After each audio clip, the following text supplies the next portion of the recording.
Hola, bienvenidos un día más a la lectura espiritual de hoy. Hoy continuaremos con el capítulo 8 de la biografía de Santa Gemma Galgani, escrita por su director espiritual, el padre Germán de San Estanislao. Capítulo 8. Manifiesta el don de las llagas, contradicciones y consuelos. Junio-septiembre del año 1899. Gemma conoce a los pasionistas. Pasados los misteriosos fenómenos anteriormente descritos, una espina atravesaba el corazón de la humilde virgencita. Era preciso dar minuciosa cuenta de todo a su confesor. Mas, ¿cómo hacerlo? Siempre fue reservadísima para hablar de sí y de sus cosas. Sentía en esto tan gran repugnancia y vergüenza que se hubiera escondido bajo tierra con tal de poder mantenerlas ocultas en su propio corazón. Cuanto más tratándose de cosa tan insólita y misteriosa. ¿Y qué pensará el confesor?, se decía, al oír el relato, él, que conoce a fondo cuán indigna soy de los celestiales favores. En medio de esta perplejidad pasó todo el mes de junio, sin que pudiera resolverse a cumplir su obligación. Pero he aquí que Dios, compadecido de ella, acudió a sacarla del apuro. Al empezar el nuevo siglo, los padres pasionistas fueron a Lucca para dar unas santas misiones en la iglesia catedral de San Martín. Apenas los hubo visto, sintió Gemma hacia ellos especialísimo afecto. ¿Te gustaría, le dijo Jesús, ir también tú vestida del mismo hábito? Dios mío, exclamé. Y él me añadió, sin dejar empero dar a entender a qué quería aludir: serás hija de mi pasión e hija predilecta. Uno de estos será tu padre, ve y manifiéstaselo todo. Gemma, tomando las susodichas palabras en sentido literal, es decir, en el sentido de que algún día será pasionista, no hay por qué decir lo alegre que se puso. Alegróse además la piadosa Virgen al advertir que había desaparecido de su corazón la gran dificultad que tenía en manifestar su interior, por lo cual, deseando al punto obedecer la voz de Dios, corrió a presentarse a uno de los padres y, arrodillada a sus pies con gran sinceridad y muy por menudo, se lo refirió todo y terminó manifestando la gracia de las llagas y la dificultad que había experimentado en descubrirlo todo al propio confesor. Maravillado de tales manifestaciones y del ingenuo candor de la joven, aquel padre le dio ánimos, la exhortó a mantenerse humilde y agradecida a los beneficios divinos y le impuso formal precepto de que lo manifestase todo al confesor ordinario. El principal deseo de nuestra joven era emitir los 3 votos religiosos de pobreza, castidad y obediencia, votos que le permitió pronunciar por devoción privada, renovándolos con breves intervalos de tiempo. No se mostró tan fácil respecto a las penitencias que deseaba hacer la piadosa joven. Antes le quitó de las manos los instrumentos que por sí misma se había hecho para afligir su carne, pues sabía perfectamente que el mismo confesor no se los habría permitido. Aquí está el dedo de Dios. Inmediatamente después nuestra Gemma, obediente al precepto recibido, presentóse a su confesor ordinario y le manifestó los más íntimos secretos de su alma. El digno prelado aprobó lo hecho por el confesor extraordinario, pero por lo que se refiere a las llagas, quiso tomarse tiempo para decidirse. Presentósele a su vista la gran responsabilidad que adquiría ante Dios y los hombres, no sólo como confesor, sino como obispo. Temía, por una parte y con razón, que se renovasen en su penitente los inconvenientes ocurridos a otras personas con motivo de semejantes hechos extraordinarios. Por otra, conocida bien a Gemma el candor y la hermosura de su alma, el gran amor que tenía a Dios y lo mucho que Dios le amaba a ella, así como su comportamiento constantemente virtuoso, Por todo esto, no podía suponer que alma de tal naturaleza fuese una ilusa, histérica o endemoniada. Con todo, ordenó a la virtuosa joven que pidiese a Dios que no se verificasen más aquellas singulares impresiones en su cuerpo. Gema lo obtuvo así del Señor durante una temporada, mas luego se le repitieron como antes. Entretanto, el misionero pasionista que había confesado a Gema y había manifestado sus cosas maravillosas al confesor ordinario, no dando fácil fe a lo que Gema le había revelado, quiso verlo con sus propios ojos y con sus propias manos comprobar la verdad de las llagas. No fue él solo quien comprobó la existencia del hecho portentoso. El día 29 de agosto de 1899 llegó a Lucca el provincial de los pasionistas, padre Pedro Pablo de la Inmaculada, después Monseñor Moreschini, arzobispo de Camerino. Habiendo oído referir al padre estas cosas extraordinarias de Gema, sospechó que fueran ilusiones, por lo cual quiso cerciorarse. Fue y vio a la joven tan enteramente transfigurada que parecía un ángel, aunque sumergida en un mar de dolor. Del rostro, de la cabeza, de las manos manaba sangre viva. Más tarde aquella bendita criatura tenía las manos traspasadas de parte a parte por una llaga bastante dilatada en la carne viva, de la cual salía sangre en abundancia. El conmovedor espectáculo duró unos 5 minutos. Al cesar el éxtasis desaparecieron la sangre y las heridas. La piel, antes rasgada, recuperó instantáneamente su estado natural. De modo que, conmovido el piadoso prelado, exclamó: «Aquí está el dedo de Dios». Desacertada intervención médica. En presencia de tales testimonios, Monseñor Volpi veía cada vez más claramente la delicada posición en que se hallaba.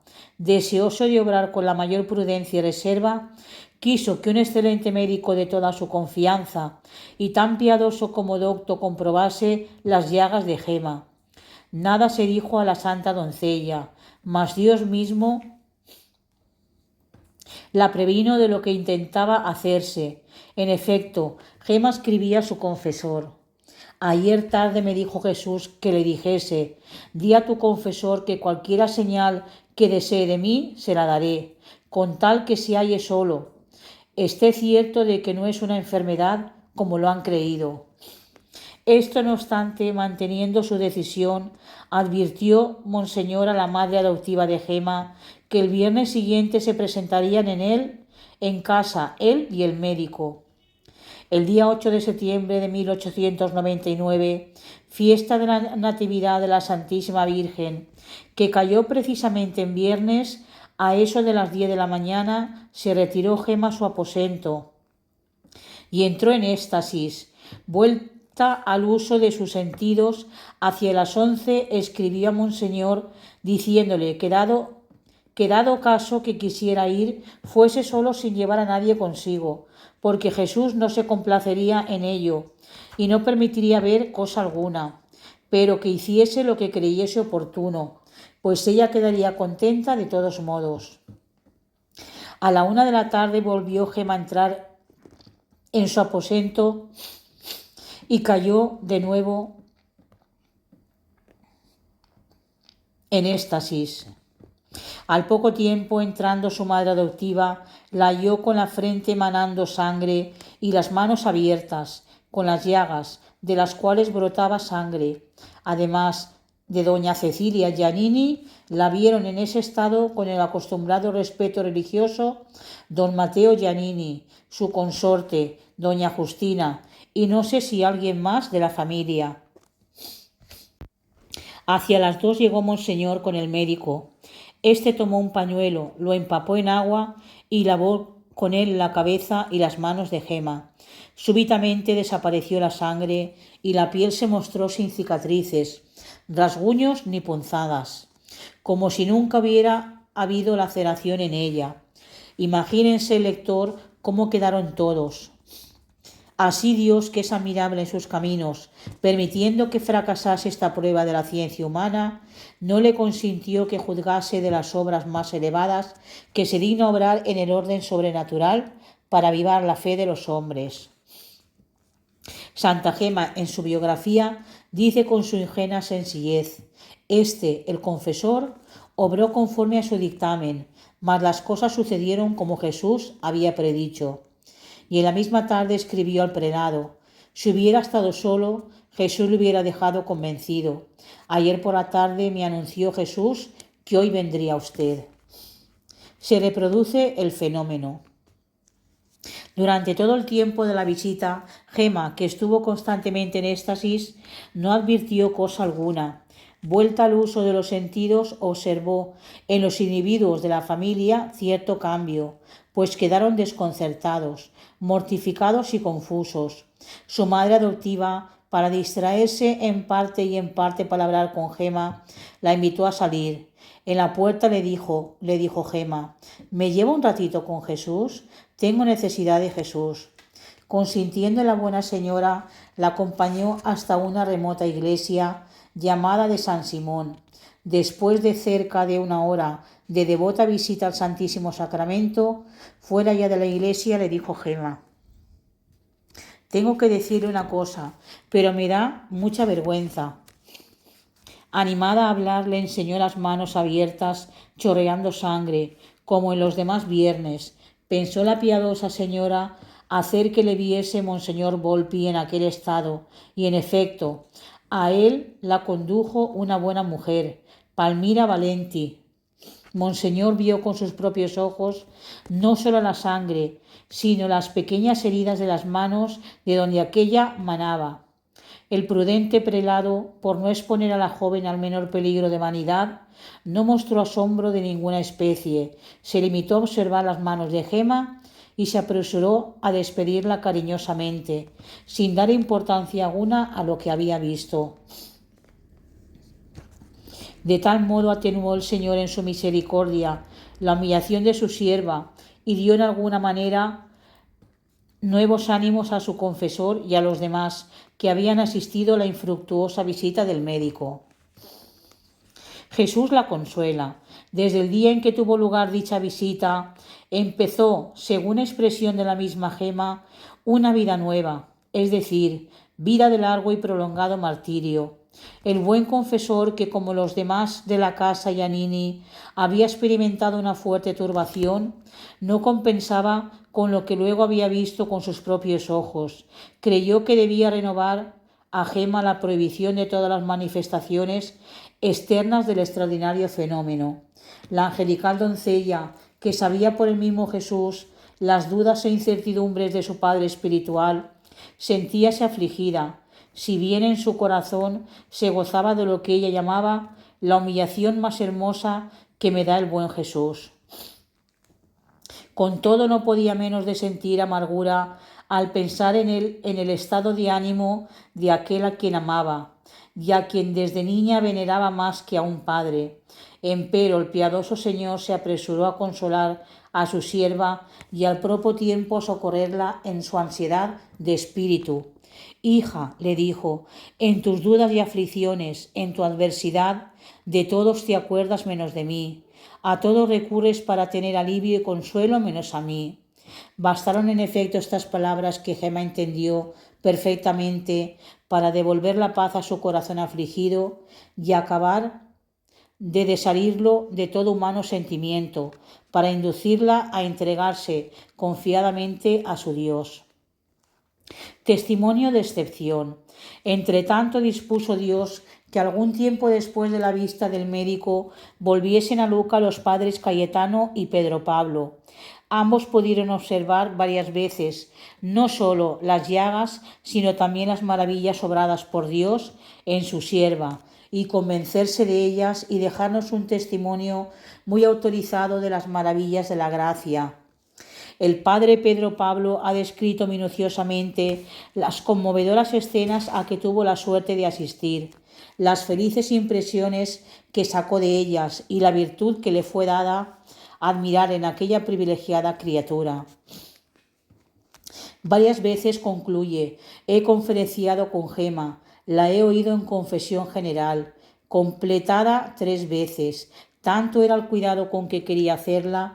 Con esto tuve ocasión de convencerme de que no solo conservó siempre la inocencia bautismal, sino que no cometió ni un solo defecto plenamente advertido en todo el curso de su vida. Su humildad fue profundísima, su obediencia singular, mejor diré admirable, su mortificación continua y muy severa. Tan escasamente se alimentaba que parecía milagro pudiera vivir con tan poca cosa, incluso de no obligarle la obediencia hasta de aquello poco que se hubiera privado, pues se sentía, según afirmaba ella misma, bastante satisfecha con el pan de los ángeles, del cual cada día se alimentaba. El amor a los padecimientos parecía ser su nota característica. Nunca pudo oír nadie de aquella boca lamento alguno, ni en las trabajosísimas enfermedades porque tuvo que pasar, ni en las mortificaciones y humillaciones a que estuvo sujeta, ni siquiera en los crueles asaltos que con mucha frecuencia padeció del demonio.